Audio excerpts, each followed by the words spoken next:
Hello and welcome to this News 9 special. Well, close on the heels of Udhayanidhi Stalin's controversy, Congress leader and Karnataka Home Minister G. Parameshwara gave a controversial statement on Hinduism as he questioned the origins of the religion. He was making this particular speech at a Teachers' Day event when he said that the founders of other religions are known and from where they came, but who founded Hinduism is the question that he posed to that audience.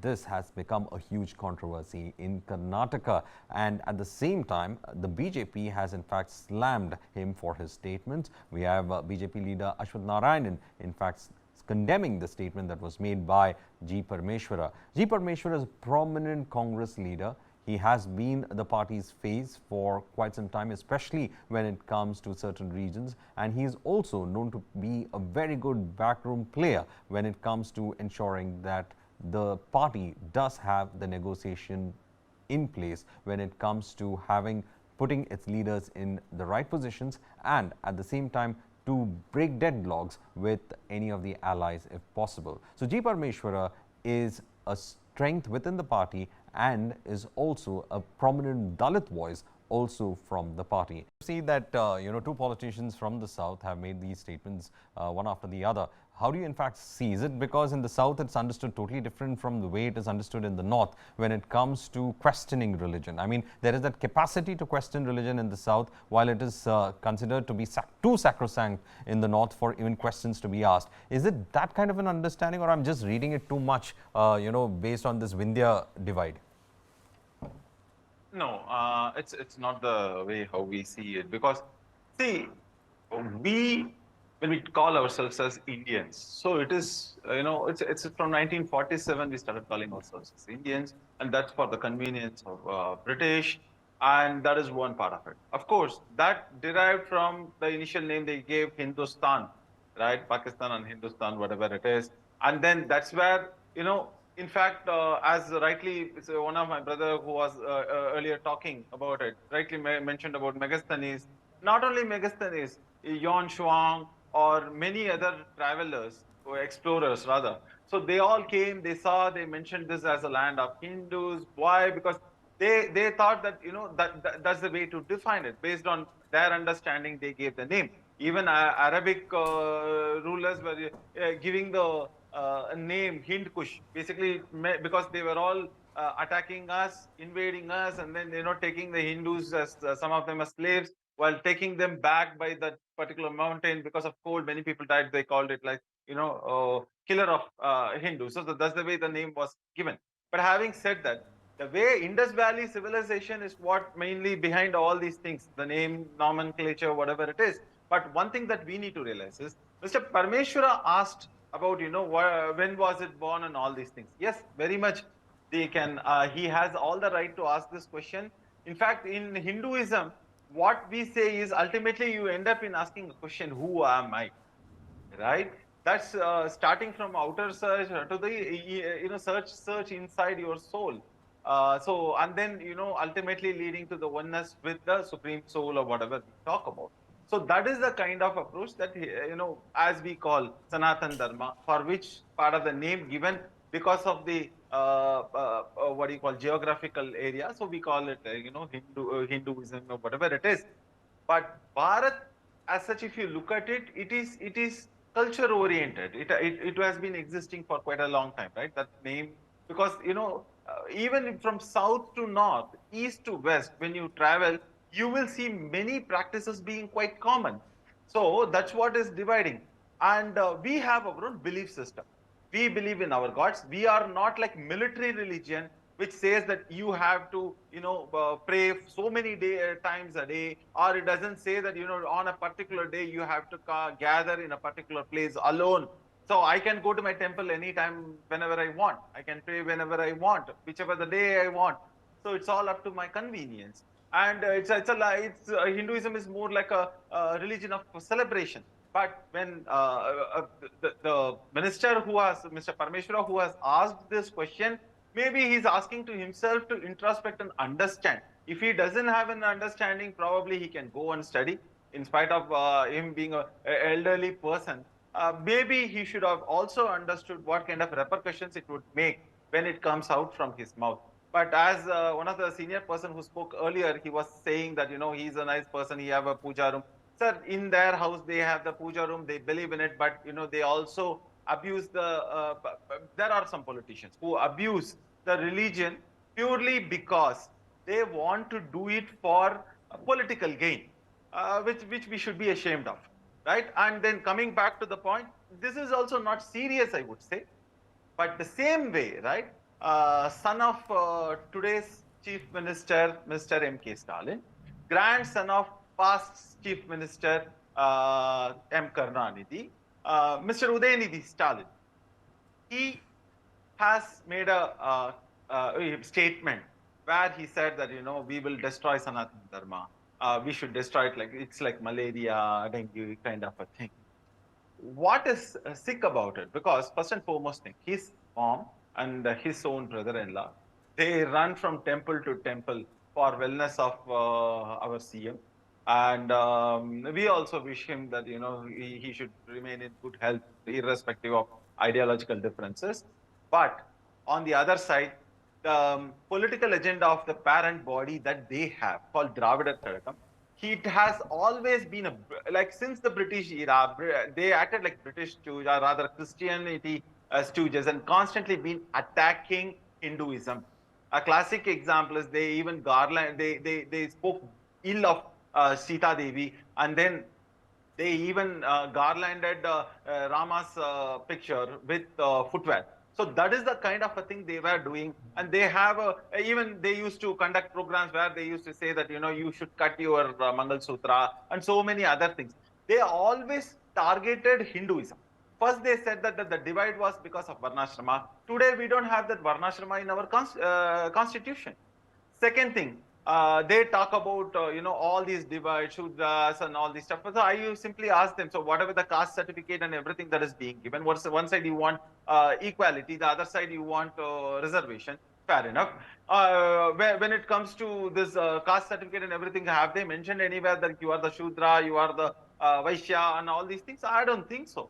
So that is also very clear. So these people are talking about something in the past, but trying to bring it relevant for the current era only for political gain. It's like talking about a mythical dragon or But see, it looks like there is an audience, isn't it, Sethuraman? There is a complete audience for it. I know. There is a vote back. Right. See, for example, when we look at the history of social movements, from Kerala to Karnataka to even Tamil Nadu, there has been, if you look at their ancient histories, I mean, most of them were highly casteist societies where people never walked on the same road. So, from the 19th century onwards, you had these huge social movements coming in, questioning these things, and then you have the current situation, the politics developing out of it, and some of them became atheists, of course. Some of them decided to become in the religion, but kind of a reformed kind of a movement that they went with. So there is a history of reformation that is there over here. Right now, when Parameshwara makes a question of asking whether the origins of a religion is, and I believe that every religion has to be questioned and then only proper understanding could be given. But when questions like this come in, one is, I was personally looking at, is there a north-south divide in this, of understanding this? Because in the south it looks like there is a space for it, while in the north there is no space for it. I think that is the thing that we are looking at. Basuraj, do you think there is a space when it comes to accommodating the question of being irreverent to a religion, while in the north it is not possible? Very clearly, Varghese. In fact, I forgot to make this point in my earlier comment. Look at, in fact, the political and religious and cultural tradition of this subcontinent. The entire politics, even through the independence struggle, has been in the terminology of Hindi and Hindu. Whether it's Mahatma Gandhi, Congress, or others, it was only the terminology that was used, the Ram, Adarsh, Purushottam Ram, and all Hindi and Hindu iconography and terminology.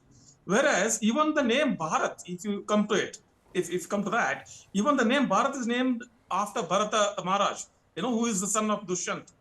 And that is way before Mahabharata times.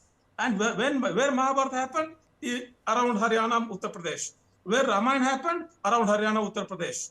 Where this Indus Valley terminology, again north. So south of India, So many things have happened here. There is a huge Chalukyan empire which ruled for a good half a millennium, 500-600 years. And there was a great Chola dynasty which was beyond Sri Lanka and Indonesia. This terminology is never inculcated, number one. Number two, the religious tradition of the South, we have lots of reformers here. We have Baswanna, we have Narayan Guru, we have lots of Ramanuja, even in their own traditions. We are questioning people. Question for what? For the betterment of our understanding. We don't get stuck. The moment you say that don't question me, you're stuck there. The moment somebody asks what is Hinduism, and if I'm attacked, then you're stuck to that. Unless you refine, you don't invent new things. Even look at the economies of Hindu states. What has happened to them? Look at the economies of Dravidian states. So there's huge difference, both politically, culturally, even in economic terms. And this is coming to the fore now because of the move to amend the constitution and bring in the name of the country as Bharat or one nation, one election. All these things are efforts to bulldoze the entire state as one, entire country as one, which South may not find it so palatable. So there is definitely a North-South divide here. At this point, maybe it is an undercurrent, but today or tomorrow it will spill into the mainstream. Well, Chambi Puranik, do you think that is the undercurrent over here? Because what might not be tending to be a controversy in the South could make a big controversy in the North, especially now when you have charged Hindutva politics also at play, 2024 coming very close by. These statements become very useful tools for certain parties in the North, in fact, to highlight the fact that this is what the statements are all about. These parties, however, which, the leaders of these parties who made those statements will continue to hold their position in the South. So, in that way, I think the offense part of it, or the person feeling that offended about it, is mostly on a political level rather than on any side of a personal level or on a religious level. So, it's a political level at which the offense has been taken care of in that regard. Definitely, because all politicians now they are looking for this kind of opportunity to exploit or justify or whatever the kind of predominance they have through their political ideology. Now they would like to definitely, campaign or carry forward. But the greatness about South India, as Mr. Ethnal mentioned, I quite agree. We differ from North Indians, including the use of Hindi. Whenever the language Hindi is imposed, South for the first time, and Tamil Nadu will be the first state to oppose it also, and even the other parts of South India also people. I've seen Karnataka now opposing it. I mean, I've seen Karnataka opposing it. You see it on the metro, the Hindi signage has been removed completely. Questions being asked as to why you do not understand Kannada. I mean, I've seen that Kannada, in Karnataka, it was not that kind of a situation at all. It's only recently it's emerged in Karnataka also.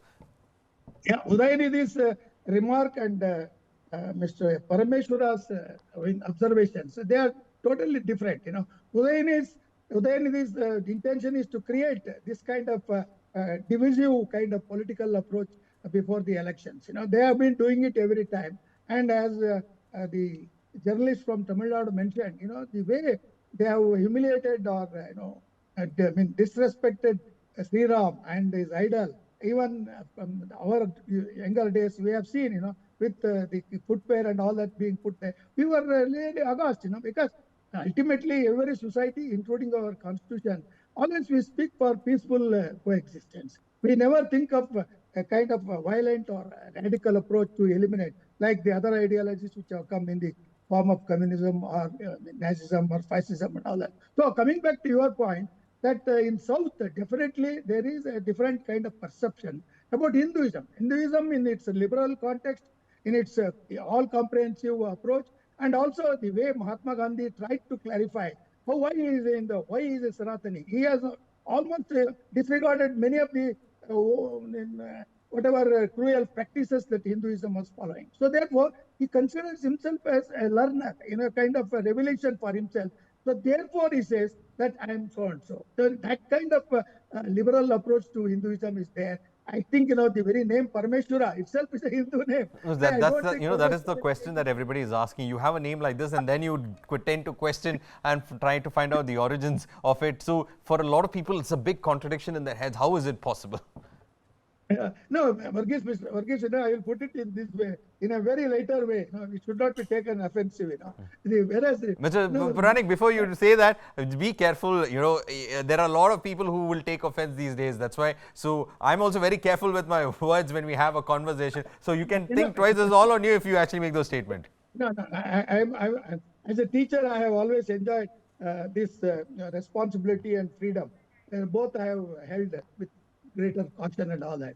Now, many people, when they question the origin, I think the very question itself is a question which has to be clarified. It cannot be totally, eliminated. Total answers will not come. Exactly.